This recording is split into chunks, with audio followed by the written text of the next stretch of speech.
ህንድ በፓኪስታን የደረሰባትን ድንበር ዘለል ጥቃት ምላሽ መስጠቷ ተነገረ። ኢስላማባድ የኒው ዴልሂን ተከታታይ ጥቃቶች ምላሽ እንደምትሰጥም ዝታለች። ህንድ ፓኪስታን ቁጥጥር ስር በሚገኘው ካሽሚር ግዛት ላይ የሽብር ኢላማዎች ላይ ጥቃቶች በመሰንዘር የበቀል እርምጃ የወሰደች መሆኗንም ገልጻለች። ኢስላማባድ ጥቃቱን ያወገዘች ሲሆን ጥላቻ የተሞላበት በመሆኑ እንደምትበቀል ዝታለች።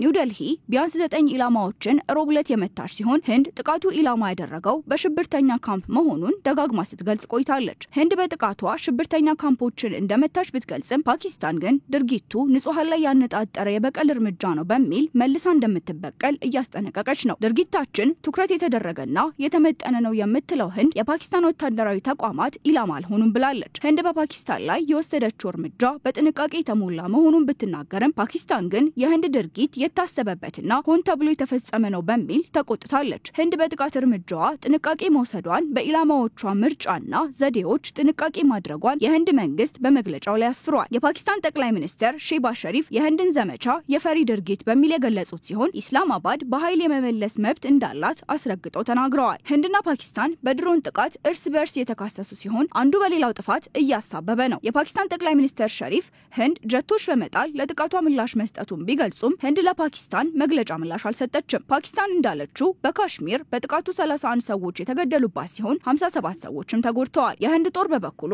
በድንበር አካባቢ በፓኪስታን ድብደባ 15 ሰላማዊ ሰዎች ተገድለዋል። ህንድ ሮብ ዕለት ያካሄደችው የሚሳኤል ድብደባ በህንድ ግዛት የተደረገውን ጥቃት ለመበቀል ነው ብላለች። ህንድ ሮብ ዕለት ያካሄደችውን የሚሳኤል ድብደባ በህንድ ግዛት የተደረገውን ጥቃት ለመበቀል ነው ብላለች። ህንድና ፓኪስታን በተለያዩ ጊዜ የዜጎቻቸውን ሞትና ጉዳት ሲወዛገቡ የቆዩ ሲሆን የአሁኑ ግን መልኩን የለወጠ ነው ተብሏል። በታሪካቸው 4 ግልጽ ጦርነቶችን ያደረጉ ሲሆን 3ቱ በካሽሚር ጉዳይ የተደረገ ጦርነት ነው። የፓኪስታን ጦር በድንበሩ አካባቢ 25 የህንድ ድሮኖች መጣሉን ሲናገር ህንድ የፓኪስታን ድሮኖችና የሚሳኤል ጥቃቶችን ማክሸፏን አስታውቃለች። ህንድና ፓኪስታን በድንበራቸው አካባቢ ውጥረቱ የበረታ ሲሆን ሁለቱ የኒውክሌር ቦምብ ባለቤቶች ወደ ጦርነት እንዳይገቡ እየተሰጋ ነው። ህንድ በፓኪስታን ላይ የበቀል እርምጃ መውሰዷን ተከትሎ ፓኪስታን የመበቀል እርምጃ የምትወስድ ከሆነ ወደ ከፋ ጦርነት እንዳይገቡ ጉዳዩን አሳሳቢ አድርጎታል። ህንድ ሲንዶር ባለችው ዘመቻ ሽብርተኛ መሰረተ ልማት ኢላማ ማድረጓን ብትናገርም ፓኪስታን የሚሳኤል ጥቃቱ መስጂዶችን መምታታቸውንና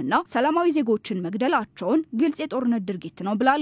ከዚህ በተጨማሪም ህንድ የፓኪስታንን የአየር መከላከያ ስርዓትና ራዳር ኢላማ ማድረጓን አሳውቃለች። በፓኪስታን በተለያዩ አካባቢዎች የተፈጸመ ጥቃት መሆኑን ኒው ዴልሂ አሳውቃለች። ይህ አይነቱ ወታደራዊ መካረር ደግሞ አደጋውን ያከፋዋል። ህንድ 172 የኒውክሌር አረር ጫፍ ባለቤት ስትሆን ፓኪስታን ደግሞ 170 ኒውክሌሮች አሏት። ለዚህም ነው ውጥረቱ ውስብስብ እየሆነ መጥቷል የሚባለው። የህንድ የውጭ ጉዳይ ሚኒስቴር ኒው ዴልሂ ውጥረቱን የማባባስ ዓላማ የላትም፣ ካጠቁን ግን ምላሽ እንሰጣለንም ብለዋል።